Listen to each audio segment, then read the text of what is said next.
Good evening. I'm Angela Miller, and I am so glad that you have joined us this evening for Brew Time.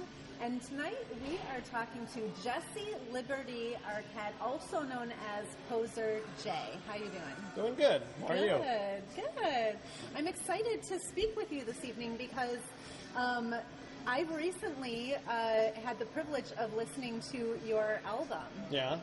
And I'm really excited to hear about the inspiration, song inspirations. What was your motivation to start writing music? So where do you want to begin? Do you want to tell me a little bit about how this all started? How I started making music? When did you decide that you wanted to write an album? Probably when I was about 13. Okay. Yeah. As a kid, you always want to, you always fantasize about doing something like that, Yeah. Performing in front of people. So as long as I can remember, I liked entertaining of some sort, at least. Yeah. And, as a teenager, I would fantasize about singing in front of people and stuff like that. Yeah, of course. Yeah. I think everybody is at some point in the shower, grabbed the shampoo bottle and, of course, and rocked out. Yeah.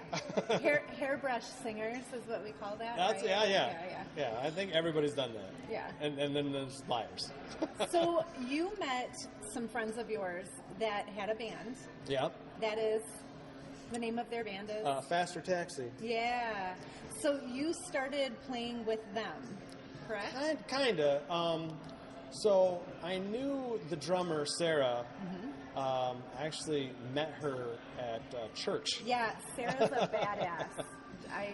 So she was, I'm older than Sarah. And so she was kind of a younger person. And so I knew of her. There was a Saturday service that they were having at the time. And so I kind of knew of her. And as she got older and I got older, we, had, similar interests and things like that. And she was in a few different bands. There was Big City Blackout was one of them. And I'd go, she played with the Blind Pig. I'd go see her play with the Blind Pig. And then she ended up forming a band with Scott, forming Faster Taxi. And I started seeing them more and more and more.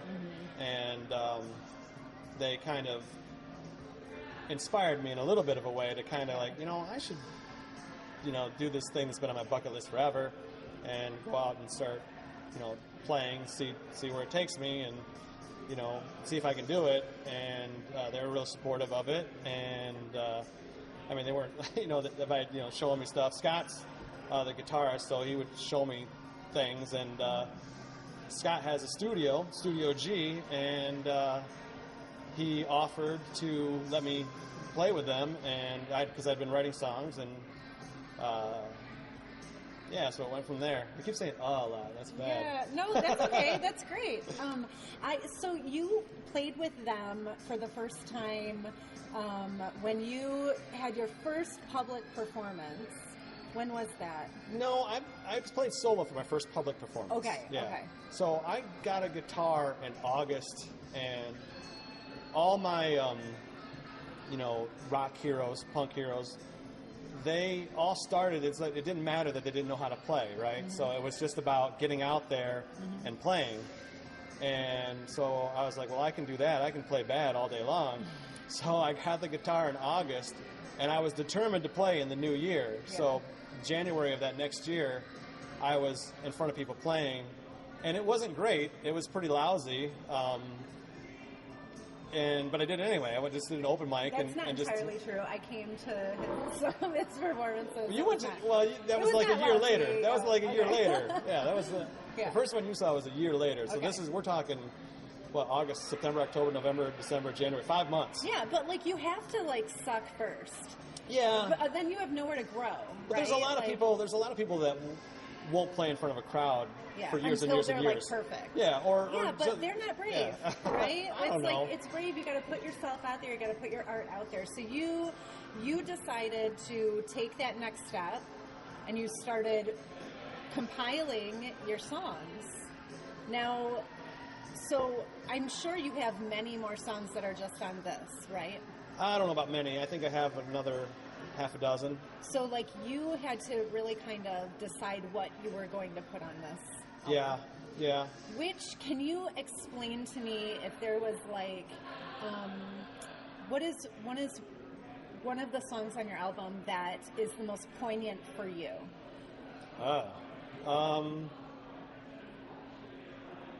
Poignant. Poignant right now in society that I'm gonna people... cheat. Oh, fake news, obviously. Yeah. It's like feeding it to you. Yeah. So your song Fake News, when did you write that? During the pandemic, well, when we were all locked down here in Michigan. So so I had a lot of extra time during the lockdown. I wrote half that album during lockdown. Okay. Yeah. Yeah. So what was it they were saying? There was all these stories about these great geniuses that would take these times of tragedy when they were locked away and come up with like the greatest scientific theory or the greatest songs or whatever. Yeah. And I was like, well, I'll try. Yeah. What else am I going to do? So I wrote a lot of songs. So after you did that, you started putting together your compilation of songs. Yeah. And a lot of them are, I mean, it's a very diverse, I think, Yeah. themes are in here. Yeah. Can you tell me another song, maybe like something that resonated with you the most in a way that you were like, because artists, you that is your spirit extended. So what is one of the songs that really resonates with, like, this is a true piece of Poser J? Probably You're a Poser. Yeah. So. What? Okay. Tell me your inspiration for writing that song, because I know what my interpretation of it is. It's funny because I've gotten some interpretations from that, but it's what it is. What it is. It's just a story of what happened. So it's dangerous, and I'm not calling myself punk. It's dangerous to call yourself punk. Yeah. Because you can't live up to that. It's not that title. Nobody's cool yeah. enough. No one's cool enough. No one can be that. Yeah. Yeah. The ones that did died of heroin. It seems. Like, I mean, there are others, but yeah, it's hard and to stay to those such strong convictions. And the music, it's hard to and I didn't want to limit myself musically either. I mean, punk is what I love. Yeah. But there's lots of other great forms of music out there, and I'm not closed off to that. But the story, sorry, I'm digressing. The story is just simply someone who knew me when I was younger and who I grew up with. And see, I grew up in a small town. There's 400 people. Today, there's 400 people in this town. And that's it. There was a class of 56 kids, which was 3 towns. The school was for the 3 towns. Mm-hmm. And we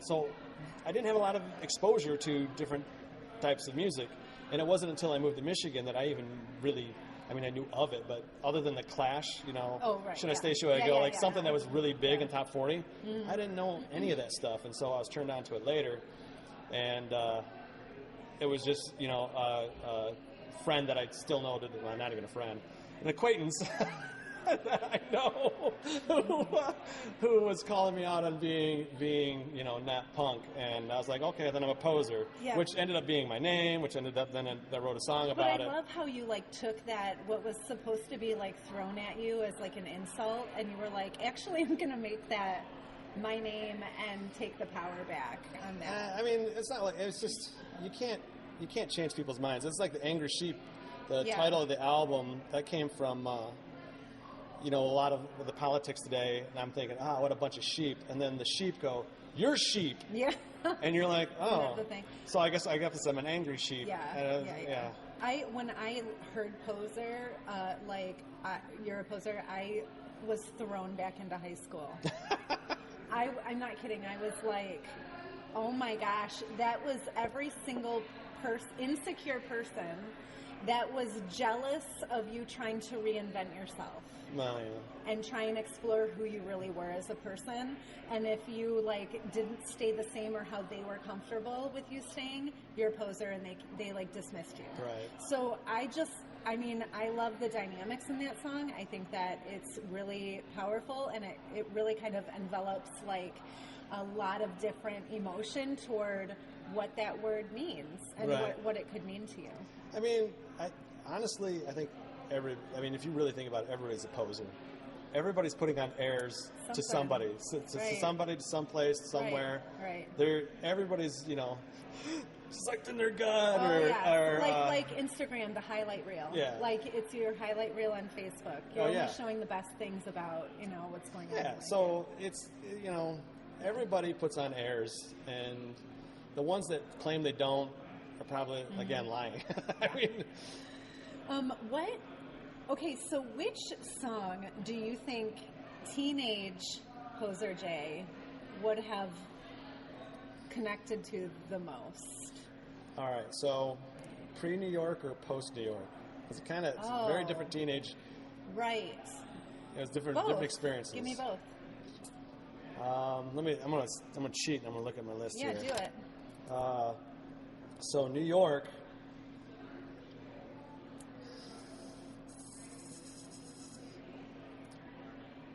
Well, all right, so Michigan would be trying to fight me now, probably. And New York, probably Oh Baby. Yeah? Yeah. So, okay, elaborate on that. Oh Baby? So in New York, Oh Baby, I would, I was what? That would be like 13 to 16. So obviously, girls. So that's pretty simple. Yeah. And Try to Fight Me Now, being a little bit more frustrated about, because you're becoming an older teenager and you got all the testosterone and, this may surprise you, but I wasn't a very popular kid. Yeah. So thinking,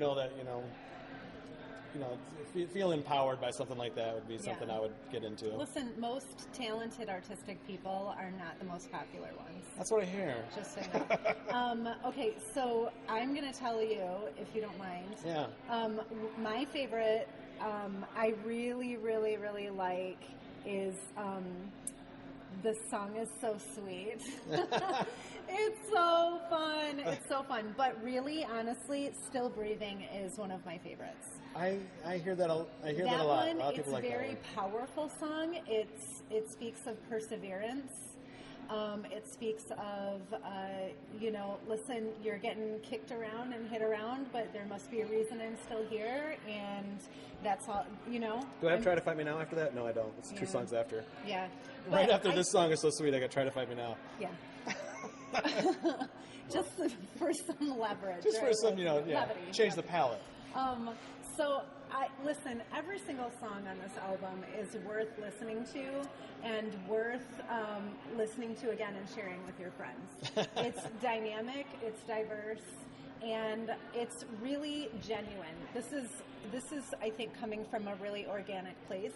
It's not trying to reinvent anything that's already existing. It's really, really awesome. Well, thank you. Is there anything else unique that you want to share with me? I don't know about unique. Still Breathing is kind of, it was at a place I was at when I wrote that. So that was kind of what that one's about. Yeah. It's funny because that one seems to resonate with a lot of different people from a lot of different demographics. And I'm surprised. I was surprised. I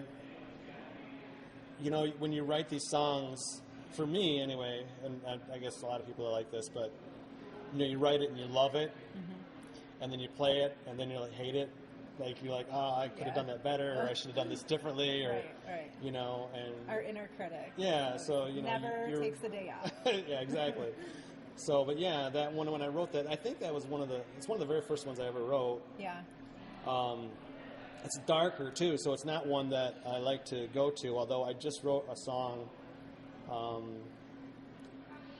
Fades to Black, here just recently, and that's about a really deep experience I had too, and that one's it's pretty dark too, so I will have another one out that'll be pretty dark. Listen, the most impactful stuff is the dark stuff. Tends to be, I guess. And you know why? It's because people relate to it. Yeah, unfortunately. Yeah. Yeah, the real nitty-gritty stuff is what people relate to. Be real. Like, I was just going to make a joke about poser. Yeah, I have to say that I have known you for well over a decade. That makes us sound old. And I mean, it's only been like 4 years. A decade's like a blink, but I mean, no, but like really, I mean, 15 years at least. Yeah, it's been a. Yeah, and I always judge how long we've known each other by about how old Ronnie is. They're like, oh yeah, because Ronnie was what, like 6 or 7. Oh yeah. She's what, 21 now? I can't. Don't. So that'd be what, 14 years, 15 years? Yeah, about. That's terrible. What my last question is this: is the song Alyssa about Alyssa Milano? Oh yeah, no. What? I thought in your like 80s heart. Like, I had a poster of Alyssa Milano on my wall as a kid. Listen, I had a poster of Alyssa Milano. I got the song. I was like, this has got to be about Alyssa Milano. This has got to be a teenage boy. I had 2 posters when I was a kid. I had Alyssa Milano, and Christina Applegate. Oh, okay. Yeah, so I was married with children and Who's the Boss. I had Alyssa Milano, and I also had 21 Jump Street Johnny Depp, and those were my posters. Yeah, the 2 that I liked the most. But yeah. So that song is. It's an unhealthy relationship, right? Yeah. So the guy, or me, or whoever's singing the song, it's just about this fantasizing and then obsessing about, and then kind of being led on, and then feeling foolish and stupid, and the rejection and all that kind of stuff.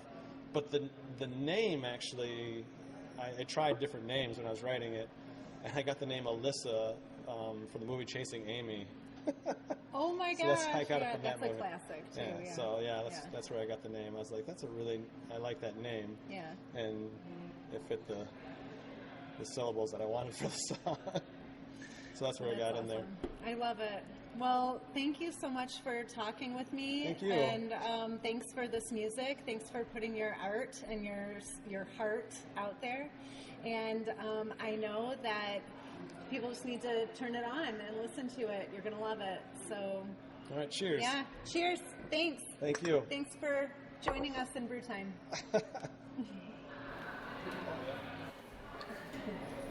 Okay, are you ready? I'm going to shotgun questions at you. Okay. Okay, ready? I'm going to finish this beer and then do this one. Okay, go. Ooh. Okay, ready? Go Los Fricas. Go Los Freakies. Freakies! Freakies. So that's right. We'll edit that part out. That's written about a real person. Okay. So I was reading this article about a guy named Papa LaBala who was Cuban, and in Cuba, it was so restrictive that they would, punk was basically illegal. Rock was Metallica was punk in Cuba. Yeah. And this guy, he so at the same time, this is roughly the 80s. The AIDS pandemic was really getting out of control, or really becoming in, it was blowing up. Yeah, prevalent. Yeah. And they created these sanitariums in Cuba where they would put you, if you were HIV positive, you got stuck in the sanitarium, and there was no, you had no choice. You were put in there. The thing about the sanitariums is they tended to be nicer than living in Cuba. So you had a lot more freedom in Cuba. You could listen to the music you wanted to, because you were pretty much there to just die. And And so he got this idea to deliberately infect himself with HIV So to that kind of he have could- the freedom that he wanted to be able to play the music that he wanted to play and listen to the music that he wanted to listen to. Huh. And he did it, according to the article, he did it in a very public fashion. He's like, it's like, I'm doing this, and he shot himself up and Man. literally got a HIV infected needle.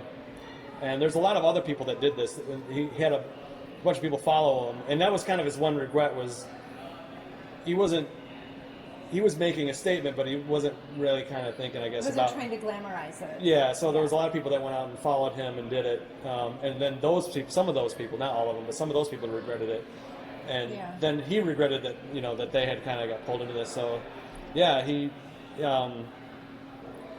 had a quote that when there's no other door, death is a door. And so, I mean, that's a very suicidal, very dark thing Yeah. to say, but Yeah. that was it. That was the best way he could figure to having the life he wanted to live. And Wow. I thought it really struck me. It was a really profound story. That's the first song I ever wrote.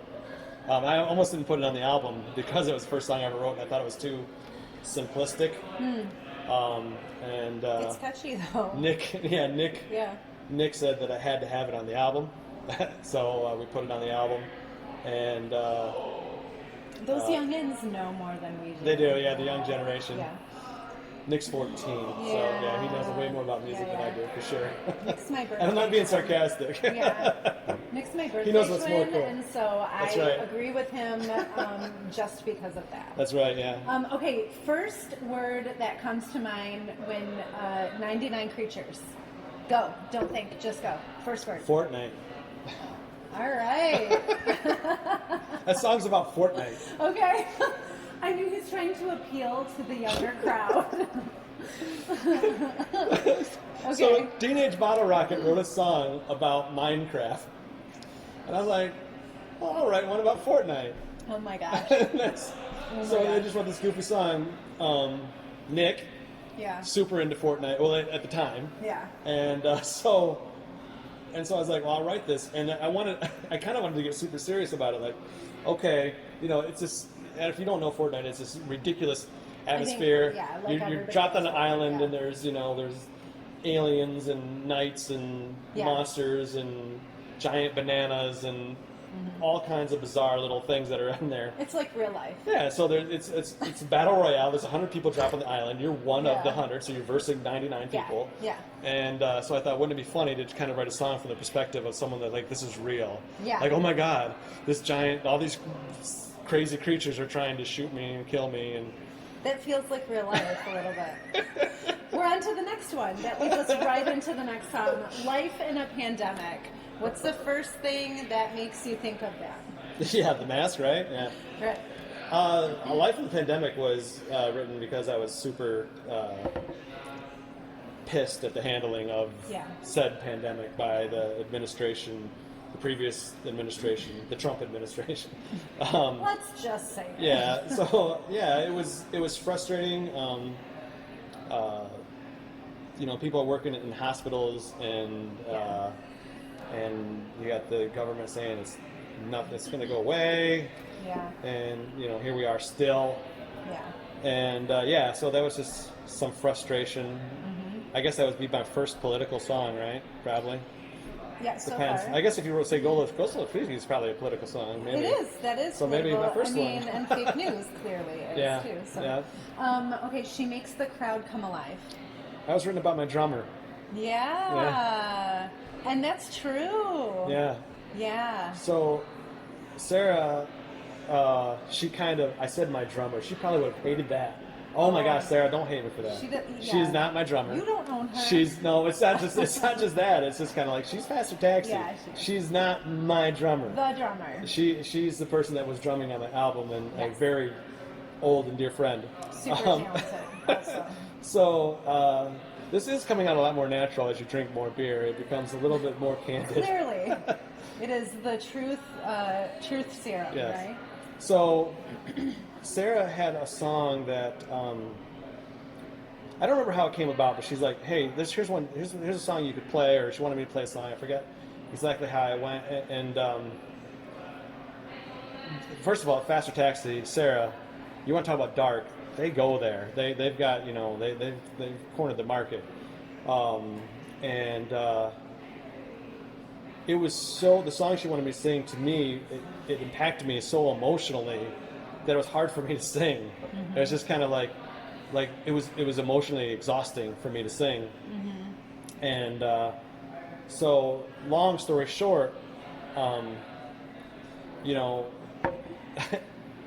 wanted to write a song about how other people see Sarah. And so this was my tribute. Oh, what an honor! Yeah. So that was my tribute to Sarah, because and I do this all the time.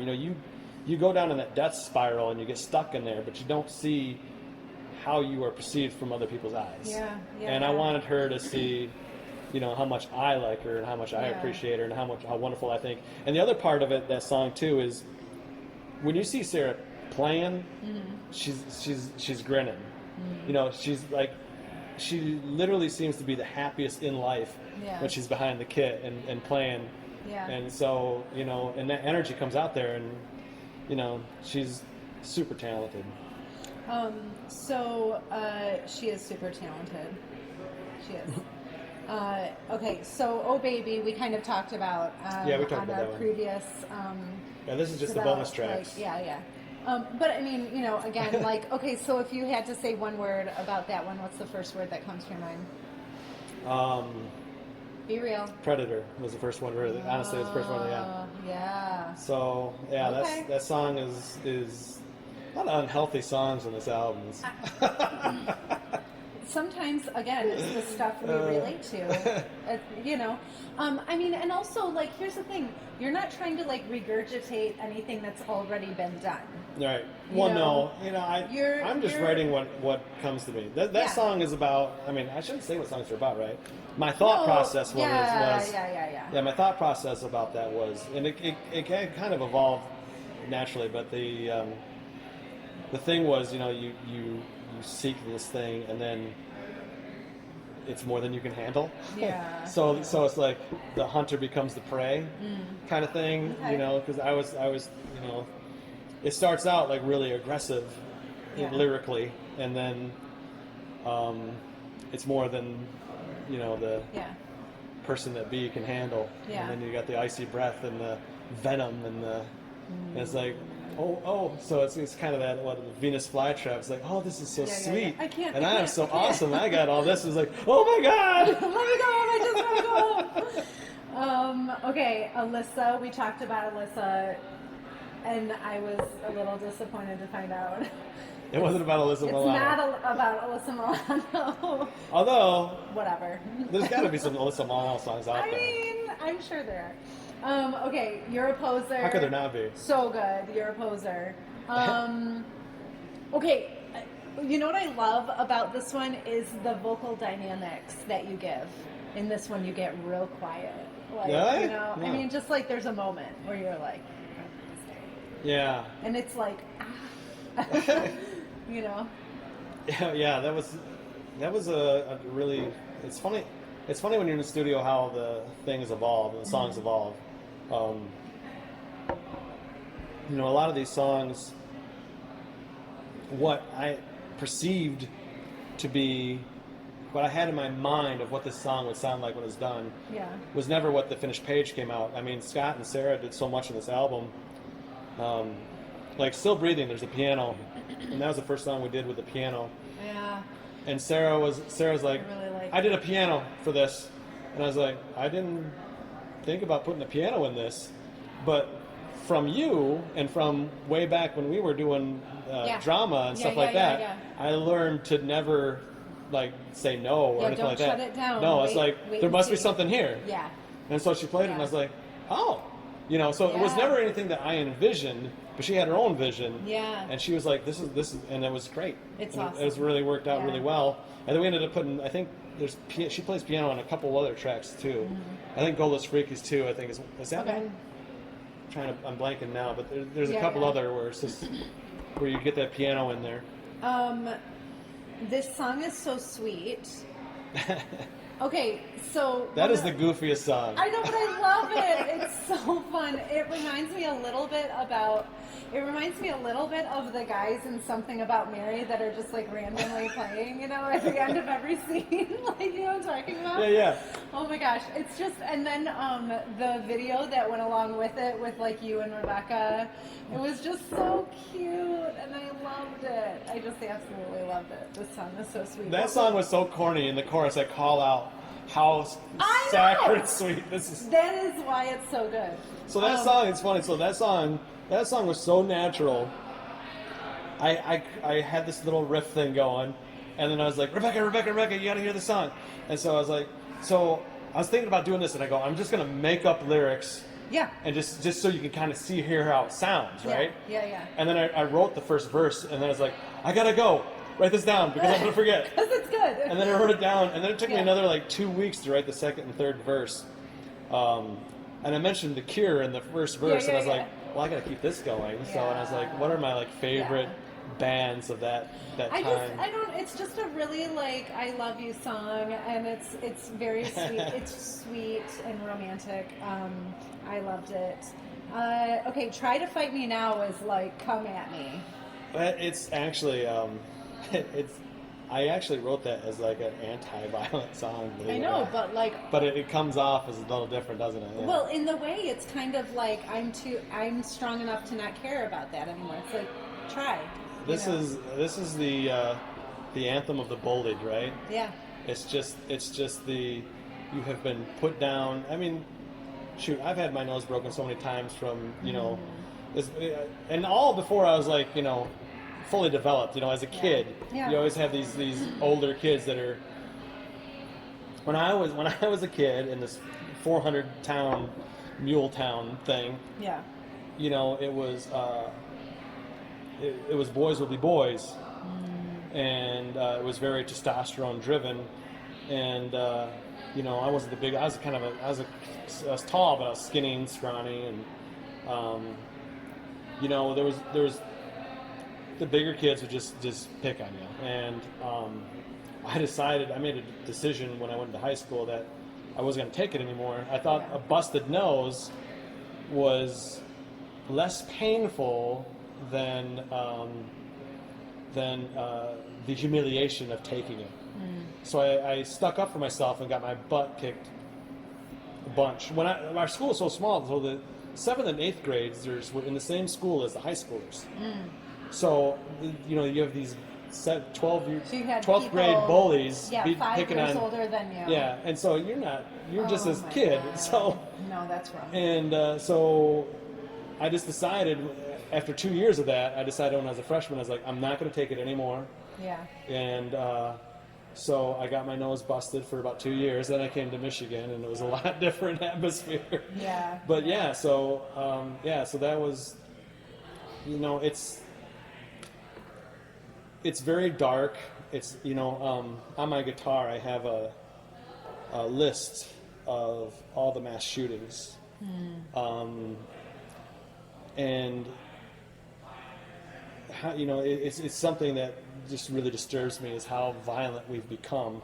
Yeah. And my thought process when writing that was not supposed to be a positive thing. It was supposed to be this, I'm very frustrated by, especially, in recent years, most of the mass shootings with 10 or more people have happened in my lifetime. Yeah, yeah. And I find it very disturbing. But that stuff isn't coming from nowhere. It's growing organically in our country, and it's getting worse. Yeah. And the anti-action. It was almost like like the dead Kennedys would do these songs where they'd be graphic, but graphic for a purpose. Like, this is awful, and this needs to change, kind of thing. And I'm not the dead Kennedy. I'm not Jello Biafra, so I can't write like that. So this is the closest. You don't need to be, though. This is as close as I could come to that, but it's something that really bothers me. That we've become so violent and so blasé about just really taking out a bunch of people. devastating Yeah. things. Yeah, really devastating. It's like, oh, another mass shooting. Okay. Which leads us into fake news. Well, Very well planned. so Sarah created this list. Yeah. I just put that in her lap. She produced. These are the songs that we're gonna do, She's or this is the brilliant. order. And Fake news is. I didn't have confidence. I didn't want to do it. I wanted her to do it. Yeah, it's like the song that you are sitting there like shaking your head and laughing, but like you're crying because it's real. Yeah. So fake news could have been a 20-minute song. So it's already by far the longest song on the album. Yeah. It's like at least a minute or more over the next longest song on the album, and it could have been so much longer. And then I wrote it, and just like a couple months later, I was like, geez, I have to update this because there's more stuff to put on. this is so bad. Yeah. Like, this is so unrealistic because it's cartoony. Realistic. It's cartoony bad. Yeah. And so that came out. So you'll only can get my album if you get the CD or on Facebook. Yeah. I haven't gotten, I have a job, right? So I can't do all this stuff, but I haven't gotten on Spotify or anything yet, but that has the most views on Facebook. So it's definitely the most I think really viewed. Resonates with people today. Yeah. And the Becker song, we're at Brewery Becker. Oh my gosh, I can't, So this song's about this place right here. One for my home. So that song is just, it was written by, so one of the things I love about punk is that everybody is included. Mm-hmm. So the first, I think, transgender singer is Wayne County, now Jane County. Mm-hmm. And when she was Wayne County, she would, dress as a woman, and I love her stuff. I think she's just phenomenal. And she would play at CBGB's and Max's Kansas City. Wow. And she has this song called Max's Kansas City, and it is about all the people that are playing at Max's Kansas City. And I think the song was, I can't remember exactly, but I think the song was written in like 1976. And the people that she names in these songs, most of them have these just, are my, like dream musicians, Iggy Pop and the Ramones and the New York Dolls. And she just mentions just jamming with all these people and, come down to Max's City. And I was like, that's such a fantastic song, and I love that song. And I was like, I wanted to write about my friends and the people I play with. So that song is a tribute to everybody that I played with, that I jammed with. They are the people that inspired me. Iggy Shivak, Devin Moultrie, Faster Taxi, of course, is in the chorus. The Livernois white boy, Tom. That's kind of was what he was kind of called when he was younger. You grew up in Livernois. Livernois. People wouldn't know how to say that. Like, oh yeah, it's funny to watch people try to spell that. Yeah. There's Chris Daly, Jacob Gibson. Oh my gosh, Louis Radke is in there. Louis Radke. So it is like the boy will kick your ass. Louis Radke is about the most mild-mannered guy I've ever met. He's cool. He's smooth. His music is beautiful. It's just he's the lyricist. This guy should be on the cover of every magazine. Be just one of the greatest music. This guy is super talented, and I found out after knowing him for a couple of years that he's a fighter. He's mixed martial arts or something like that. Oh. And the octagon kind of fights. That's intense. and so there's some videos of him on YouTube, and he's just like whooping people. And I was just like, I gotta be nicer to Lewis. I was like, wow, and he's just a great guy. I'm forgetting somebody, on there, but yeah. It's also written about some of the people that work here. There's some references to them. And if I forgot to mention you on the song, I wrote your name's on the inside of the album, though. So, Well, listen, I'm your friend. I've known you for a long time. I'm a fan, and I am really proud of you. Thank you. And I just Cheers again. I hear your heart in the song, and I think it's great. So Thank you. You I have to appreciate it. drink. That's bad luck. Oh, yes.